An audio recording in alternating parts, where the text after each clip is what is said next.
I don't think I really appreciated how fast a wedding day goes for a bride until the other night, because I think I really appreciated it because I was like, I had 2 canapes. I didn't eat. I had 2 canapes. When the photo booth opened, I went in just to get a photo. I can't remember who the first photo was with. I sat down and then there was a lineup and everyone was like, we want a photo with you, Tristan. Yeah. I missed the entire set of the first band because I was stuck in that photo booth. They just say yes to everything and you think it's okay, and then you rock up on the day. It's like, well, we spoke about this. Oh yeah, but I didn't really understand. I'm like, you got to tell me. You were in tears. You were crying. How am I going to tell her about the DJ? Like, all of this has already gone wrong for her. And I said to you, like, the fact that you're crying shows me how much you care about your clients and how much you care about her wedding. And it's not like, oh, well, this has gone wrong, I'll just tell her. And I think you were genuinely so concerned. I think looking back on it as well, because there was so much shit that was going wrong, it was just like, well, this is all my fault. Like, I can't believe I've done this. But now looking back on it, that was not my fault. It wasn't your fault though. Like, none of that was my fault. That the DJ was going to do that. And I think this is one of the things that I just love about you, is you're so passionate about your work.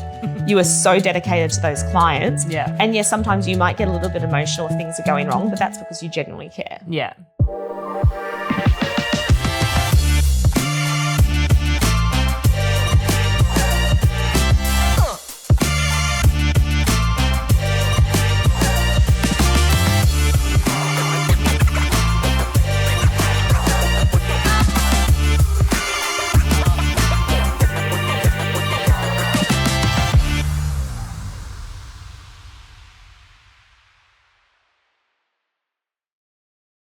Good morning and welcome back to another episode of Bali Weddings Unveiled. My name is Tristan. My name is Britta. And we are going to be your hosts. Now, today's episode is going to be super special to us because we just celebrated 10 years of Bali Brides. It was our birthday a couple of days ago. So we're going to pop the champagne and we're going to dive into a little bit more about us as the hosts of this podcast, as well as a little bit about us as planners, I guess. Yeah, bit of background, where we came from. Bit of background. But first, I do want to pop the champagne and celebrate 10 years of Bali Brides. Woohoo! Which is very exciting. Massive milestone. Massive milestone. I'd also like to thank whoever sent this to us, or if this is one of our own, because honestly, on our anniversary day, we got so many gifts. Yeah. And I wasn't expecting that. We threw a big party. You know, we invited all of our suppliers we've worked with for the last 10 years. And everyone came bearing presents, flowers and champagne and bowl of gin. Thank you, Stone Villas. So, first of all, would you like to try first, madam? Yes, I would love some. Oh thank you. Let me just have a little sippy whippy. Oh, yes. Delicious. That will do. That will do. That will do. So let's pour ourselves a drink. If you're listening at home, grab a drink and settle in, because today's episode is going to be juicy-woosy. Glug, glug, glug. Delicious. Cheers. Cheers. Congratulations. Thank you. 10 years of Bali Brides. So the party, Britta. Yeah. Let's do a little recap on the party, because we're sharing a lot of photos and videos from our socials at the moment. What was your favourite part of the party? Oh, favourite part? I really love the photo booth. Yeah. That was great. I think just the way that it was all dressed up with our neon sign and everything, super cool. But I actually really loved having 2 dresses. It was definitely a princess moment. So I had 2 dresses. Well, I actually had a third that I changed into for the after party. But both me and you, we did order a few too many dresses because the dress code was black and white, or black or white. I originally remember we were going to do the other theme, or was it burlesque? Gatsby. We were going to do a Gatsby theme, and that was always the plan. But then as we started thinking about who was going to attend the party, you know, we wanted our suppliers to be with us, our lighting company, our photographers, our catering companies. We're very well aware that they don't have quite the wardrobe that we have. And they probably also didn't have the budget as well, a lot of the smaller suppliers, to go out and buy those outfits. So we did make it black and white theme, so that it was, you know, we know everyone has black. We wear it to weddings, so that was super easy. Yeah. There were some fine-looking people there, though. Special shout-out Ari from Bali Florist Concept, who actually did our flowers and decor together with me and Bali. He was in a full tuxedo. He looked amazing. Sexy. So sexy. I loved what Fikri wore as well. Oh, my gosh. He was like, who was he dressing up as? Adam Lambert. Oh, beautiful. Even Al, like our very own Al, I loved his makeup. Oh my God. And he had 3 different dress changes as well.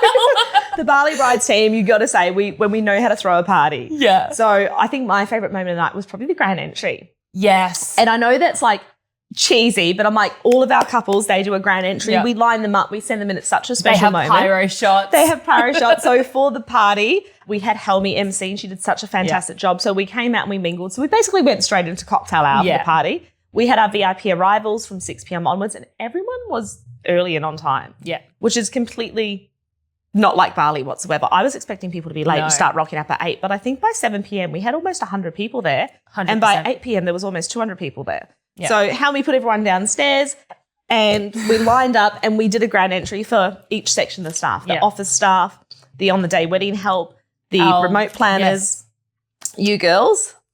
And we let pyro off for the wedding planners as they walked in. We all had our own song. It was super fun. And what was your song again?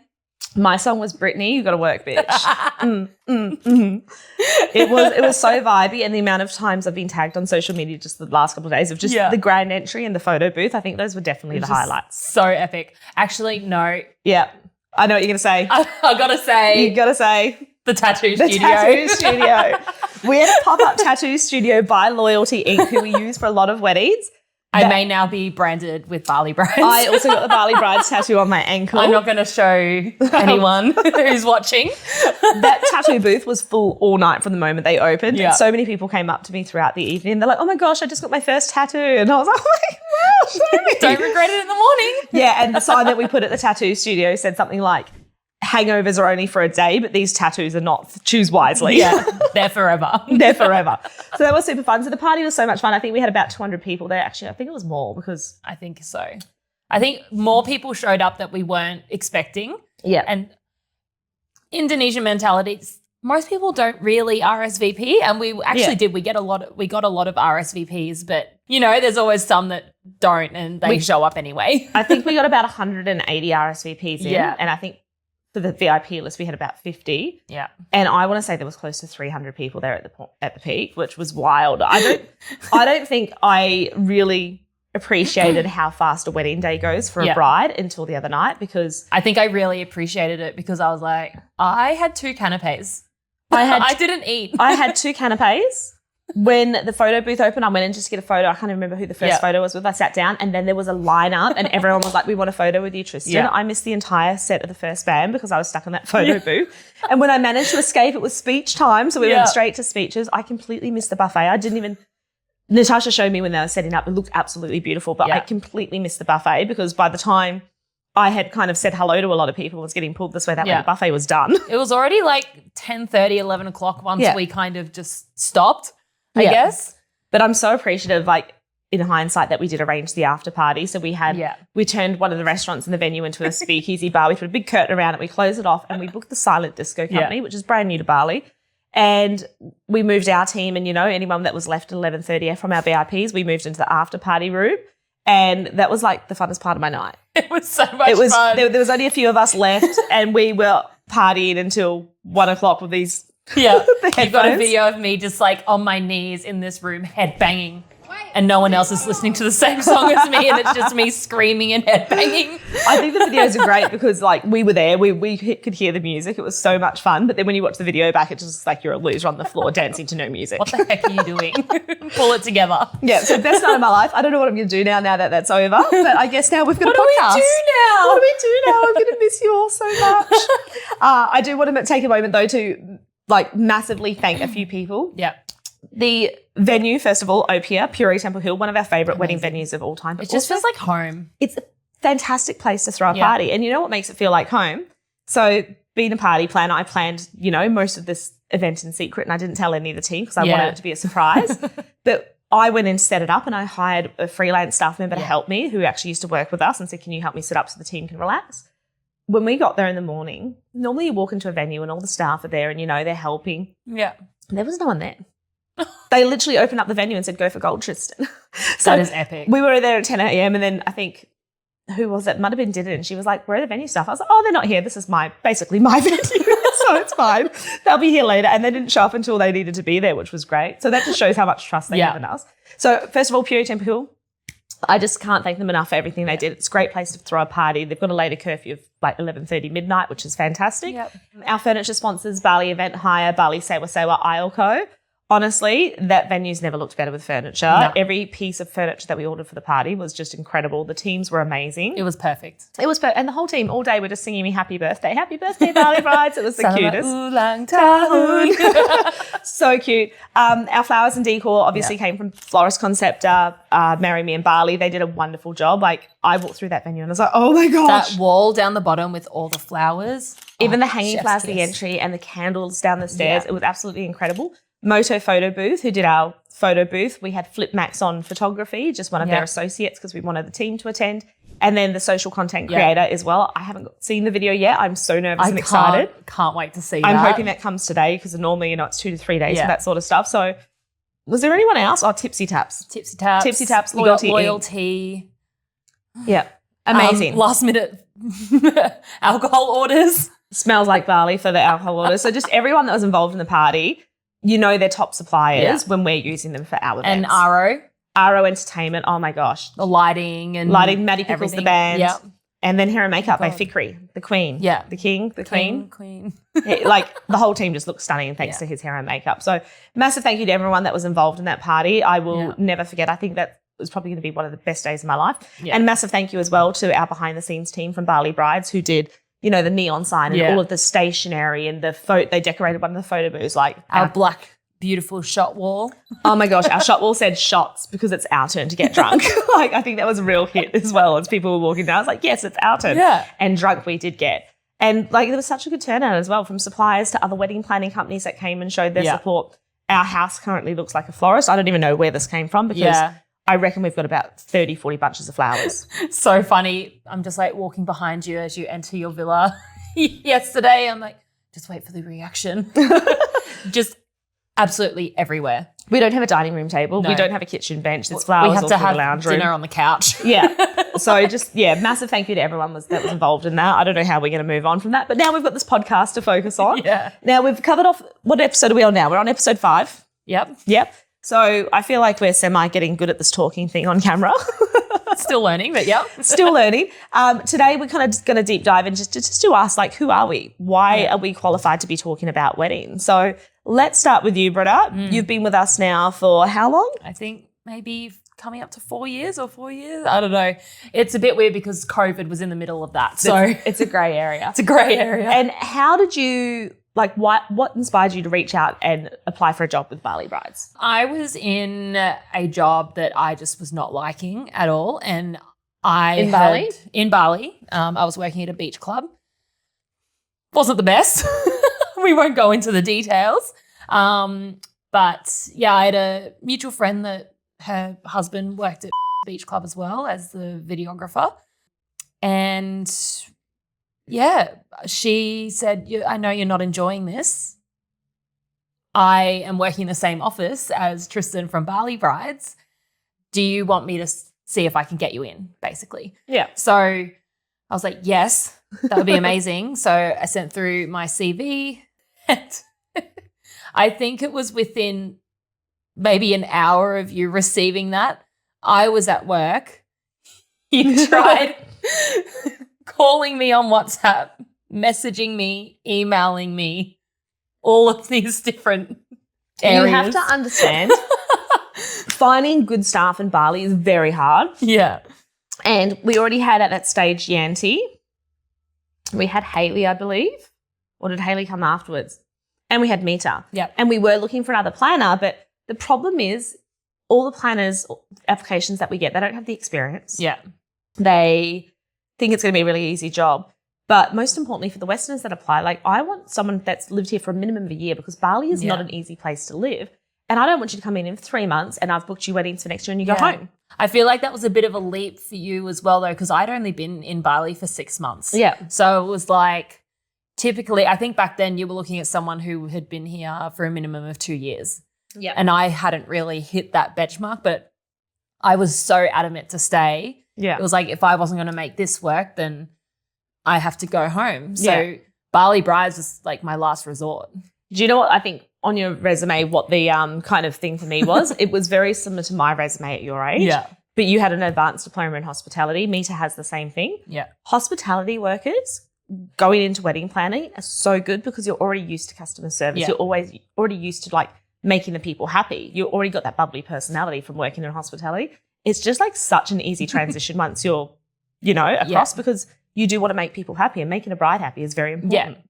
And I think working at the beach club, it was so customer facing, and you're dealing with so many drunk people every day. You're 10 hours in the sun on your feet every day. However, yes, it's similar to a wedding. However, I don't have to do that every day. And people are a lot more grateful at a wedding than they are at a beach club. Exactly. Yeah.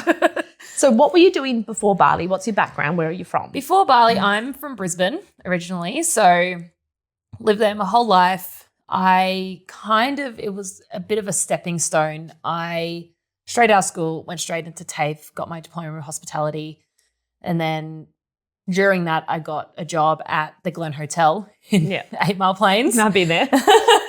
And I started in events there, functions, and I was just wait staff, food and beverage. Loved it.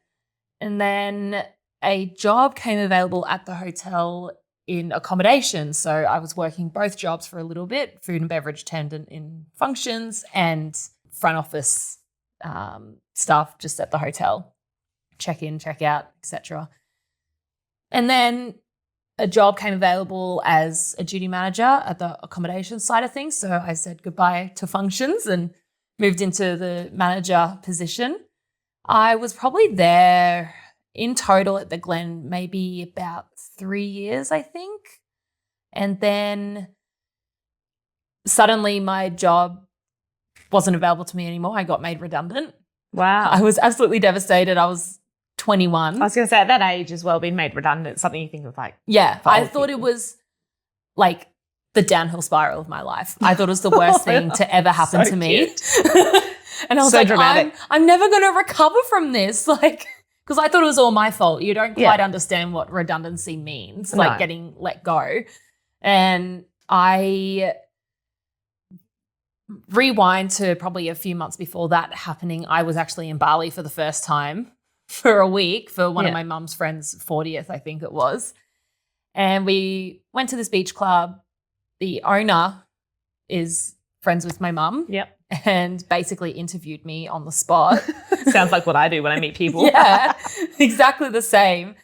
And he was talking to my mum the week I got made redundant, saying, "Oh, how's Britta going? What's she doing?"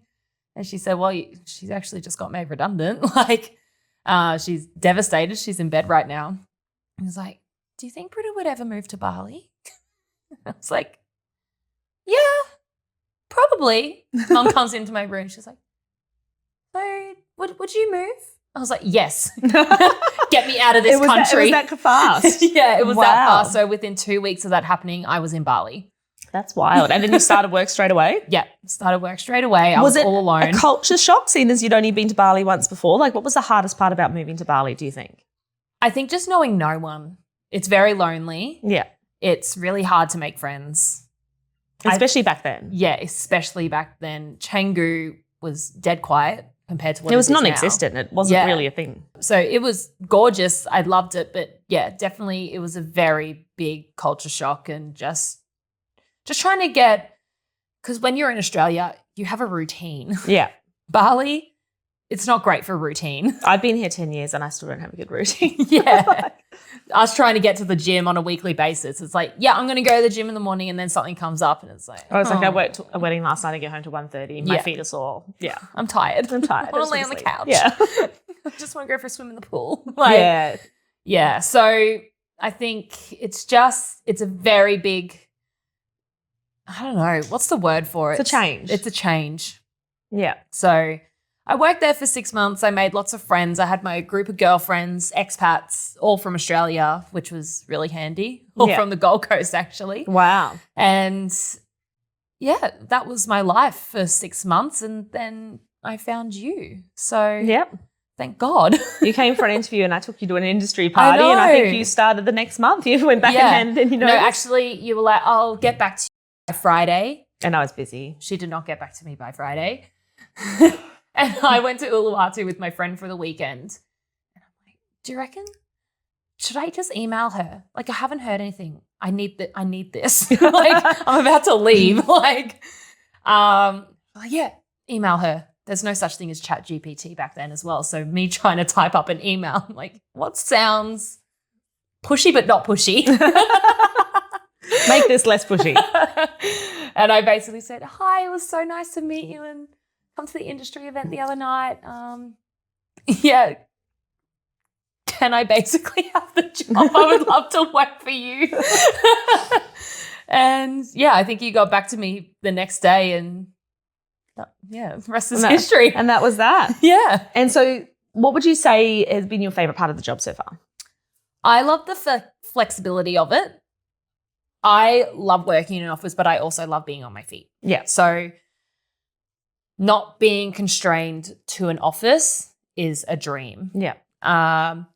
I am also I like to be creative. So bringing that into the weddings and helping clients create their mood boards and, oh my God, what table decor are you going to have? What are your flowers going to look like? And kind of piecing all those puzzles together. It's like, yeah, in my brain. Like, your brain is very satisfied with that situation. Yeah.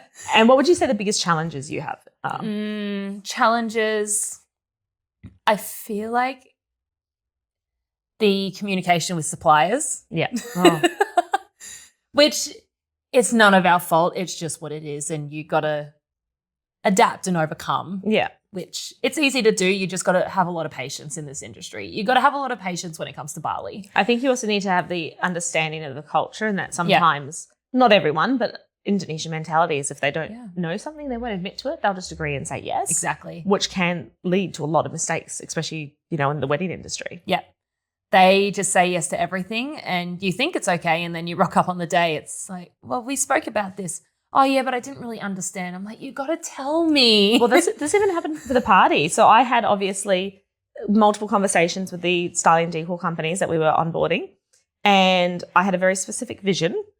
You know what I'm like, OCD, like it has to be that. And then I reconfirmed details the day before the party and we had a final meeting. Yeah. And we get to the final meeting, we're going through things and there was one particular thing I was like, my biggest things was the speakeasy bar and hiding that.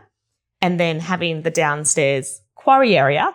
It's always got lights. I wanted to do something different. So I wanted it all draped with black material. So it kind of gave a roof starlight effect. Yeah. And we went down and I said, and then the material will go there. And they were like, what material? I'm like, the material for the quarry, like the black thing. She goes, isn't that just up there? I said, no, we literally, it's on the brief. And I confirmed this with you yesterday. I said, is the material for the quarry included as well? And you said yes. And she goes, oh, I didn't know what quarry meant. Okay, well, this area needs to be covered. Can it be done? She's like, yes, but it'll cost extra. I'm like, that's fine. That's absolutely fine. But like, it just shows that you have to be so particular. And that's our job because our clients aren't here. Yeah. So that's why they hire us. Yeah. They can't speak the language. We can to a certain extent. And we've got so many locals around us to help us. Yeah. Well, with a lot of the companies as well, we do, we get Yanti or me or one of the locals to sit side by side and we explain it in English and then we're like, right, now translate that to Indonesian, exactly what I want. I think I touched on that in one of the other episodes. It was like I had to sit down with one of the florists and go through a meeting 4 times. Yeah. And then I ended up having to get Yanti to help me. And it eventually got there. But so I think that's massively frustrating. And also, I guess, the timeline of people getting back to you. Yeah. And I think that kind of maybe impacts you quite a bit more than me because people reply to me because I'm the boss. Yeah. They don't always reply to you straight away. You might have to follow up 2-3 times. And in the meantime, your client's like, what is going on? Why haven't you come back to me with this? But and I feel like even sometimes it's even the clients that they don't respond to us. And then as soon as you email them, oh, so sorry. Your client for tomorrow, your wedding, she ghosted us for like 5 months. Yeah. Completely ignored all emails until I emailed and was like, are you actually getting married? Because we need to start doing things and you're not replying. She's like, oh my God, yes, so sorry. But then there's some that just ghost you and you don't hear from them. I think that's only happened once. We've only ever had that happen once. Last year. And like literally phone calls and messages and emails. And like, we got the whole team to call them. Like every single one of us tried calling. They just never replied to us whatsoever. And then after, I think it was like a week before the wedding, the venue's like, oh, they've gone with another plan. I'm like, well, they've already paid us. Why? And we didn't find out until they went and left us a 1-star Google review. And I'm like, you literally ghosted us. You ghosted us. Like, we tried calling you. We emailed you. I put all your suppliers on hold. Most of the suppliers you didn't even choose because I was just stressed. Your wedding was a month out. And we So I didn't was have like, anything booked. I just need to get all these suppliers together. Just in case. Just in case. I don't know what you want, but I got them ready. Like, I think that's probably the most bizarre client story we've ever Yeah. had. Like I would get, we're not for everyone. Everyone's not for us. Like there's been a couple of clients who've actually gone to and said, I don't think this is the best relationship and you should find another planner. Like we'll give you a refund, we'll hand over to another planner. And, it can happen the other way sometimes. We're very lucky because we have a big team. So it might be like, I'm not getting along with my planner or they're not seeing my vision. And we're like, great, let's meet you with another couple of planners and we'll swap you over. Yeah. But, even for the clients, like tell us. Yeah. And like we're not mind readers. No, and to be fair, they were a completely different culture to what we're used to dealing with. And maybe there was some communication breakdown because I think 3 or 4 times they said, can we have a call? And we're like, yes, here's our calendar link, please book in. It was more than 3 or 4 times you said it was calendar. It was like 25 times we sent them the counted, calendar. it was like 25 to 30. It was a ridiculous amount. But, we sent them the calendar so many times so they could book a convenient time because we're busy. Yeah. We have set working hours and other clients, like there's a lot going on. And that's the first time ever that someone's just completely not replied and then be like, well, it was so hard to book a call with you. It's like, what is hard about clicking a link? Setting a time. You just got to find a time. And I think that's the biggest thing when clients are like, oh, so are you available tomorrow for a call? Or can we do a call in half an hour? No. Like, here's my link to booking a call. Yeah. It's a time that suits me. It's a time that suits you. You can't just be like, hey, let's have a call now. We're busy. Yeah. And I think a lot of people don't realize the amount of work that goes into it behind the scenes of wedding planning as well. And I think in the last 12 months, we've got so many good processes into place that we've got our whole day scheduled out. Yeah. I know who I'm working on that day. And we've got our clients who are set out to each particular date. And we've got a day off completely from client calls so we can focus on the admin side of things unless we've got site visits and other stuff which gets scheduled on that day. Exactly. So it's having some understanding of our workload because I don't think a lot of people understand the workload. I feel like, like if I was to take you through in the day of life of a wedding planner, like for me, for example, my schedule's a lot different because I obviously run the company. Yeah, I'm doing and you've a lot got of like things. 3 other businesses. Yeah, I don't manage a lot of them, so that's not too bad. But even today, podcasting, we're here 9 to 1, so we're going to film a couple of episodes today. So we got this one, another episode, we'll film an episode with the team. And then we're doing a staff training day because the party was this week. Yeah. Every single one of our staff members, apart from Steph, is in town. Exactly. And all of our remote planners. All of our remote planners are here, so it's a good opportunity for us to do a training day. It's the first time we have all been together. Yeah. Ever, I think. It is actually, because Alyssa's obviously based in New Zealand, Leah's based in Australia. I'm devastated we couldn't get Steph in, but she's on maternity leave with a little baby, so that's fine. But, I'm going to take advantage of that. So for the rest of the day, I'm training. I don't have time for calls. And then next week we go on our staff trip. But then let's just say, earlier this week, my day starts like 10 a.m. phone call with a client. At the moment, I'm doing Steph's job. So it's client call, admin for maybe an hour after I know that. for a fact that you're up way earlier than that working. Yeah. Okay. I sometimes I check my emails in the morning. There's some emails from Tristan at like 6:30 a.m. Yeah. So like my schedule at the moment is a lot hecticer. Hecticer? Is that a word? A little more hectic. It's a little bit more hectic because Steph is on maternity leave and it's my own fault. I've known for a while she's going to be on maternity leave, but I thought I could handle both jobs, forgetting about the party and our upcoming holiday. And, that was just, I was like, we can have a general manager by then. Like my workload won't be so much, forgetting that I had to train the general manager as well. So my day literally at the moment, I get up in the morning, I get my son ready for school and then I'm straight on the computer and I go through Steph's emails first. Yeah. Then I start going through mine and I just kind of pencil out what my day's going to look like and then what my week's going to look like and where my space is. Then, we get into the office by 10, I'm on my first phone call. After the phone call, it takes me about an hour, give or take, to get all the notes compiled, do all the research, check supplier availability. Post-call admin. Post-call admin. So that goes for an hour. Because we don't do that when we're on the phone. Yeah. And then, we might have a quick team meeting and then I've got my next phone call. Yeah.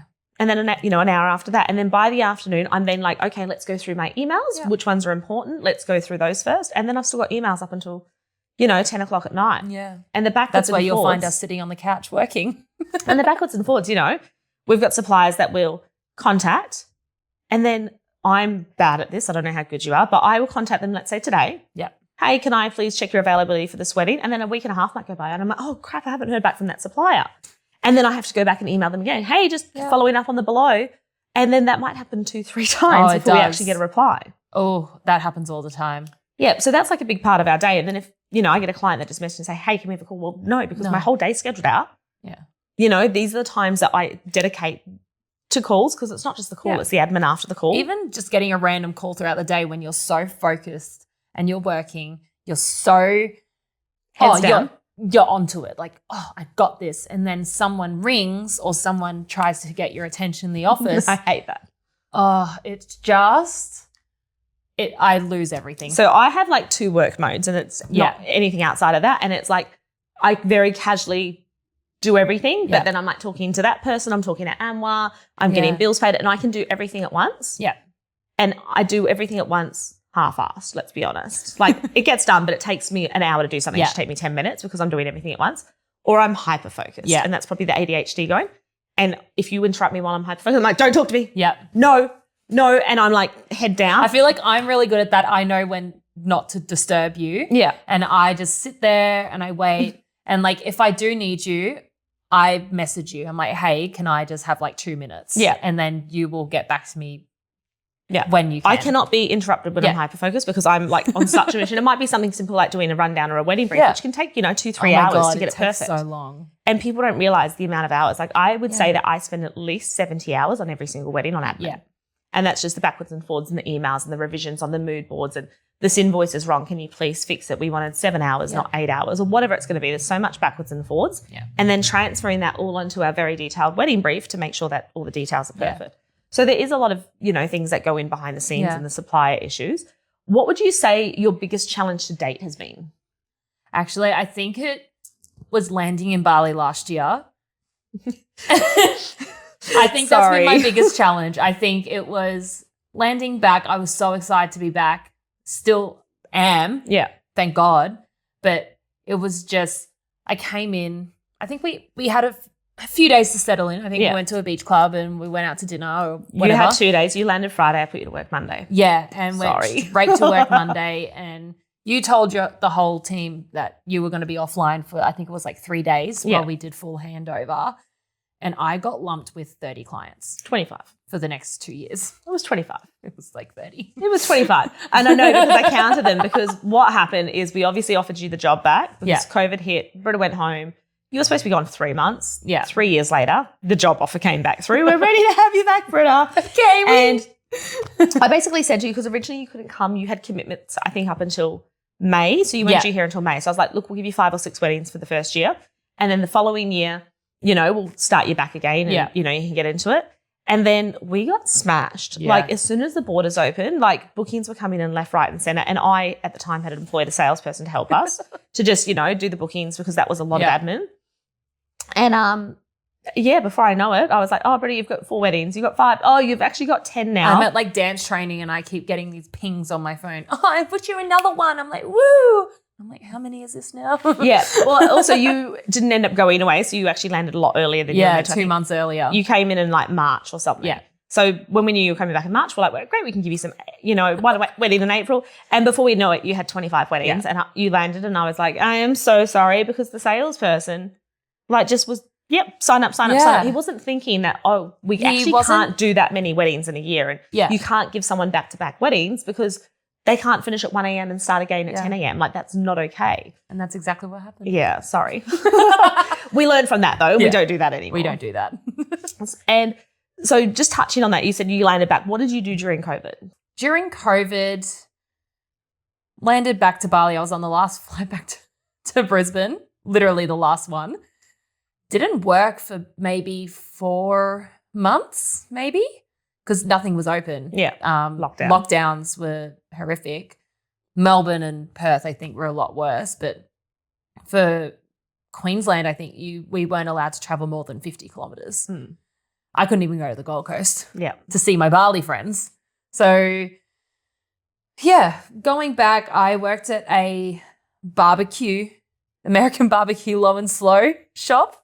I think I was there for maybe 2 or 3 months. Yeah, that was just like a quick, let's get me a job and make some money. Yeah, pretty much that was cash in hand, $15 an hour. And I did that for 2 or 3 months. And because I was a girl that had kitchen experience, they put me in the kitchen and the smoke, and I was like cutting all the brisket. Like I was pretty good at it. Like, I'm not gonna lie. Why aren't you cooking me dinner? Well, I wasn't like cooking the food. It was like I was barbecue preparing night, it all, you're up. you know. It's your time to shine. And the smoke that comes out of those like machines, low and slow ovens, it was making my skin fall off. Oh. Yeah. And then I think I was messaging you. I'm like, my skin is falling off. I'm so sore. I need to get out of here. And then that's when TSA happened. I made a couple of calls and got you in at my old employment place before I moved to Bali. I was like, they can take you until you find something better. It's an office job. Exactly. So worked there for a year. It was on the phones every day from telemarketing. The first kind of contract I had was Yellow Pages. Yeah. Which was that was the weirdest thing ever because everyone used to know what Yellow Pages was. But I'm like, really who uses anymore. a phone book?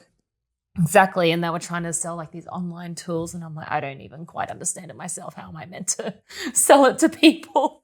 And then they moved us into business at Telstra Business. Yeah. And then, it was, and it was so devastating that time because so many people were closing their businesses. Yeah. So people would call up, they want to disconnect their phone lines or whatever. Oh, save the money. And you're trying to sell them things, which was, ethically. You were working inbound, were you? Yeah. And it was just ethically like, what do you say to these people? It's like, oh, well, I'll sell you like a phone or I'll sell you a data plan. I'm like, they don't want that. They just want to cancel their lines. Yeah. So I worked there for a year and then I needed to get back into events. Yeah. I needed to get back into wedding planning. So ended up finding a job at Royal on the Park in Brisbane. And I was their in-house planner for probably a year and a half, I would like to say. I remember when the email came through for a reference check on you. Yeah. And I sent them back one of the weddings you'd fully planned. Yeah. And I was like, I could tell you all about Britta, but here's a video. This wedding she planned in full, everything. And they were like, oh my God, yes. And you know what's so funny? At the time of the interview, I was on my way. I was running early and suddenly there's a crash on the motorway and I ended up being half an hour late because I was just in standstill traffic.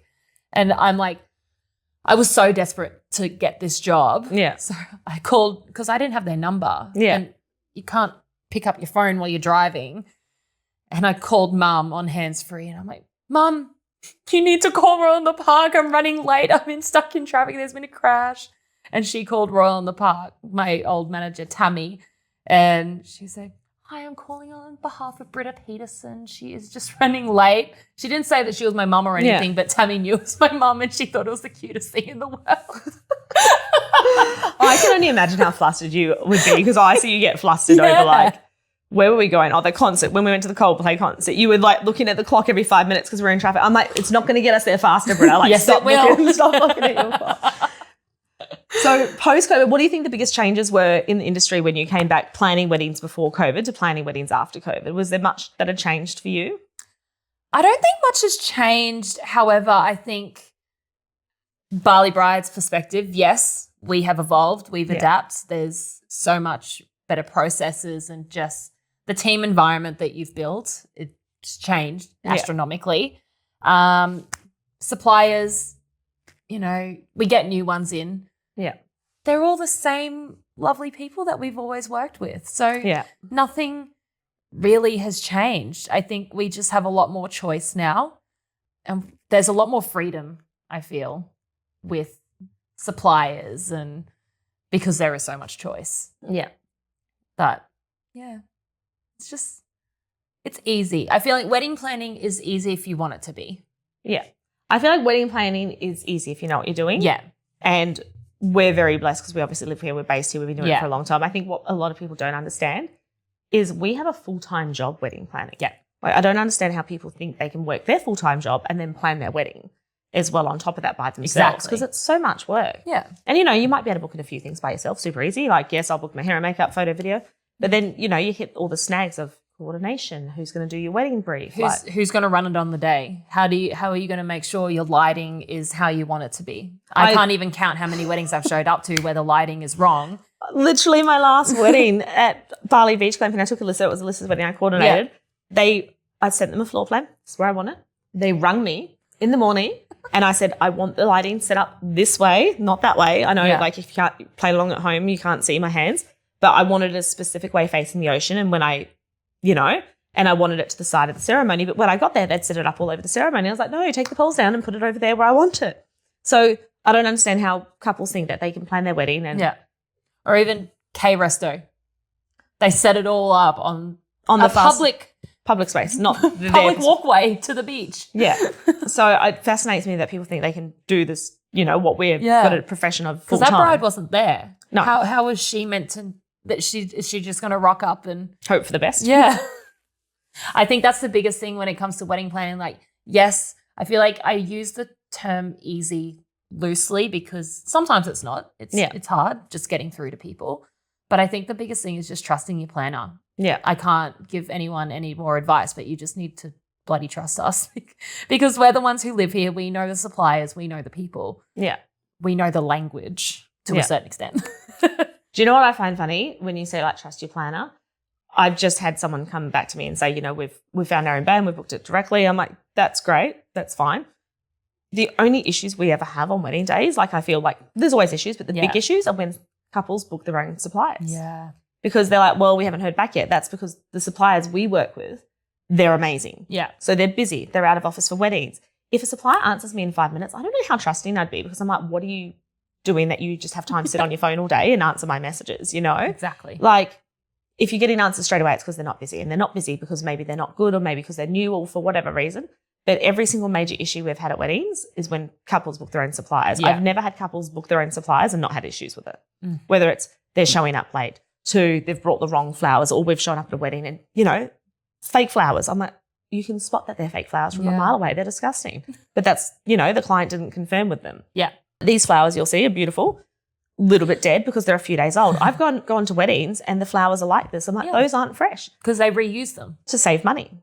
Yeah. Like, I think that's the biggest thing for us. Yeah. We're very picky with the suppliers we work with. And yes, they do take longer to answer, but they're amazing. Yeah. And that's why they're constantly getting work. Because a lot of the suppliers, they're actually out on the road. They're actually doing the weddings and they're doing their admin. Yeah.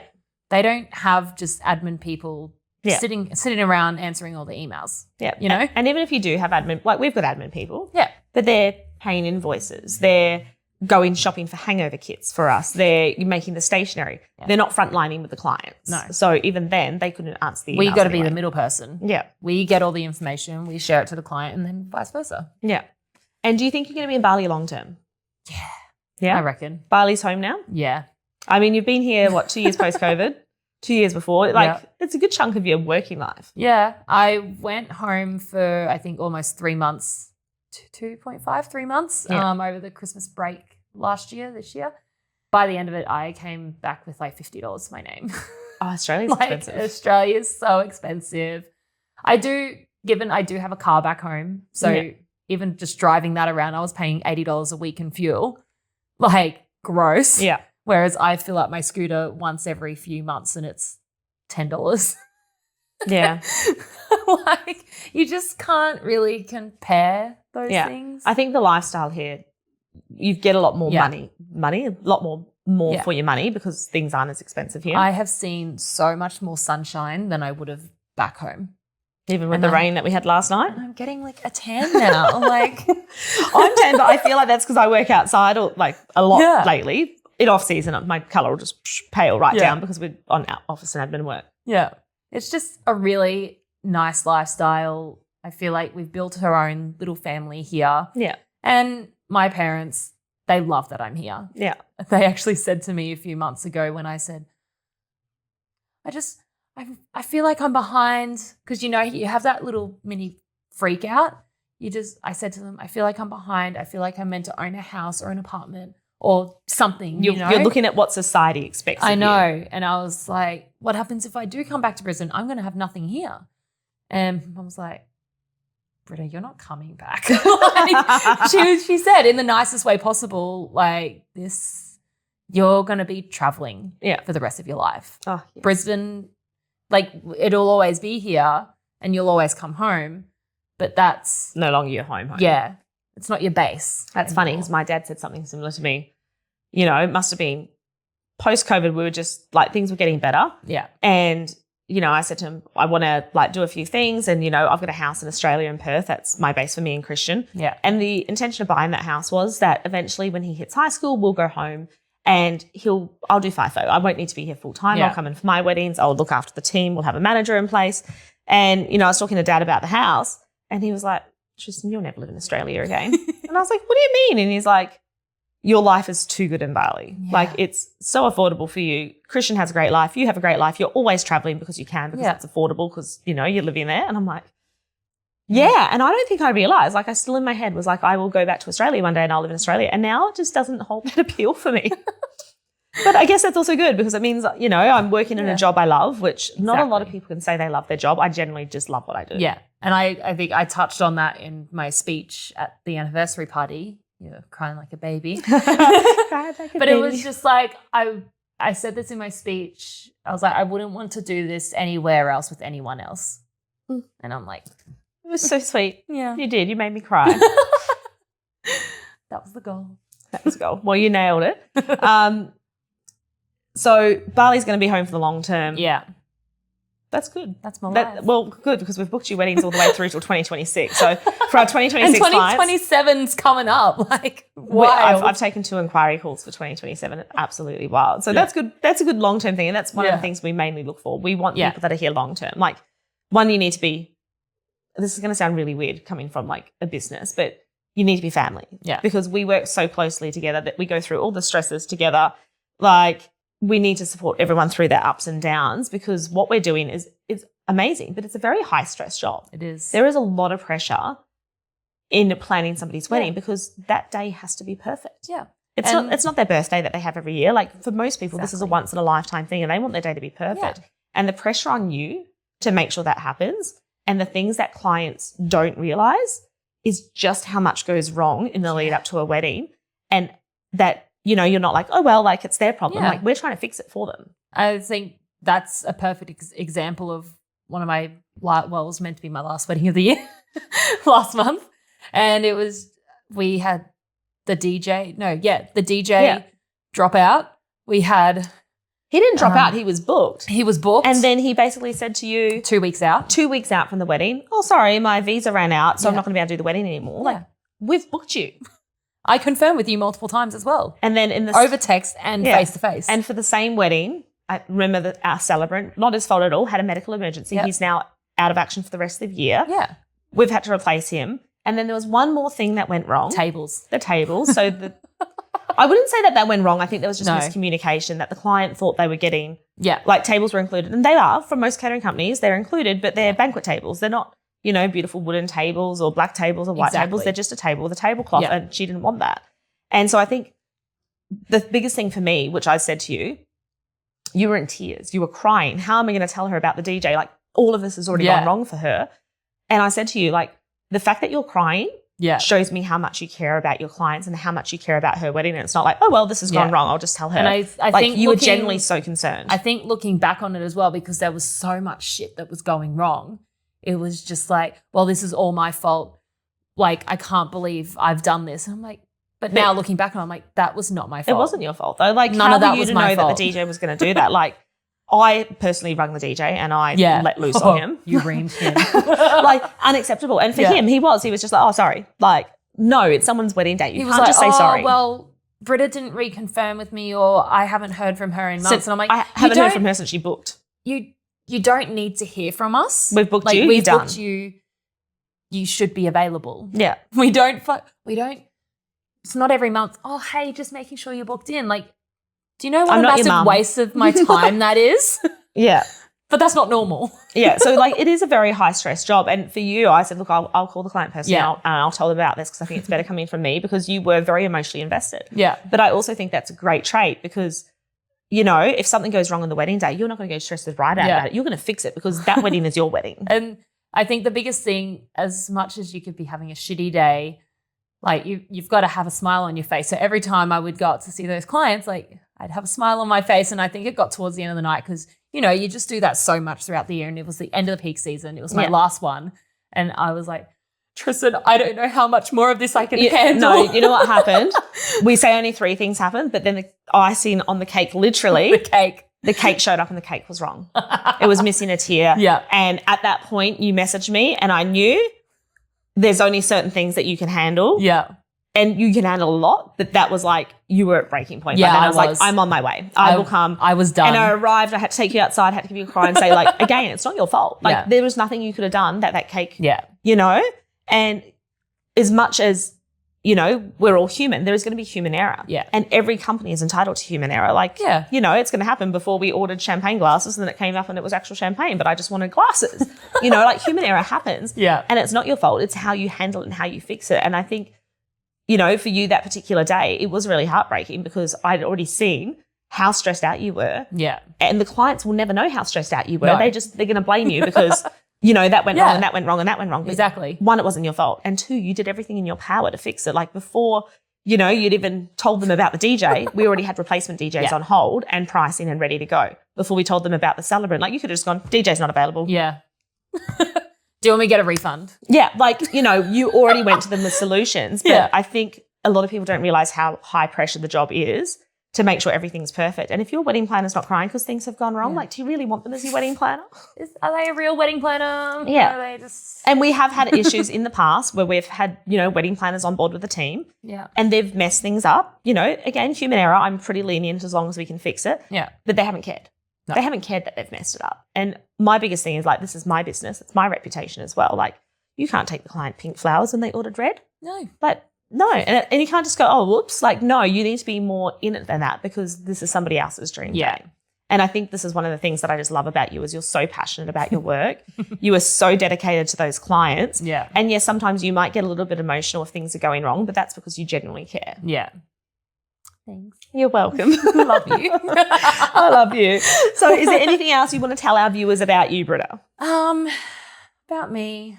About you. You're amazing. You're now our team leader. Yeah. I got promoted. You got promoted.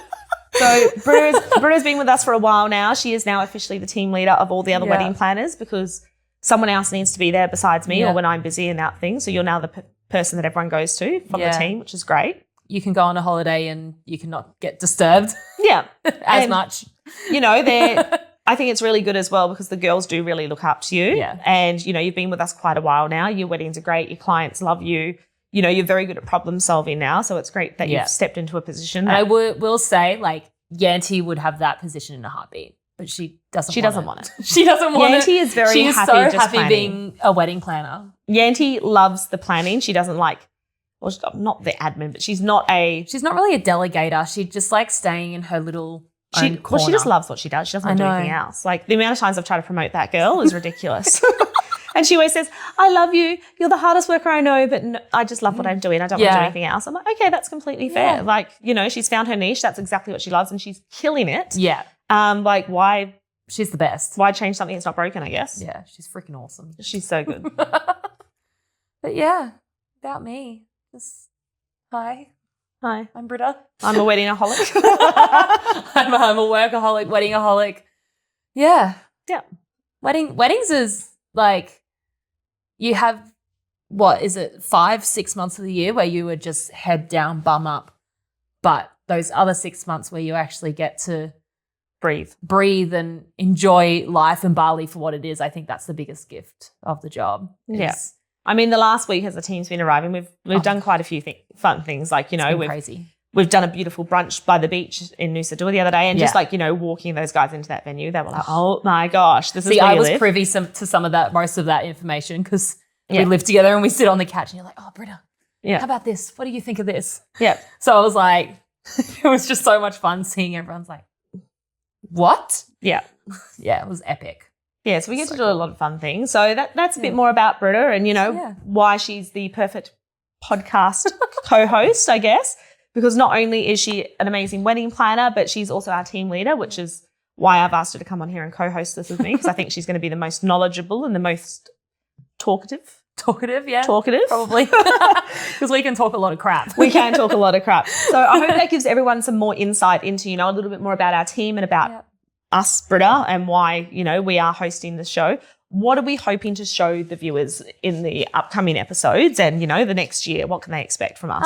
Well, we're going to be doing a lot of Meet the Teams. Every 5 weeks we're going to do a Meet the Team. Yeah.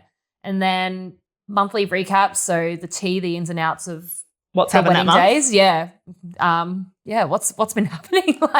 How to plan your wedding in full, really. So once a month we'll cover off a topic and walk you through that. Yeah. There'll be lots of little tips and tricks as well that a lot of people don't even realize. Yep. That goes into it. But yeah, there's a lot coming up. What's going to be your favorite thing to talk about on the podcast, do you think?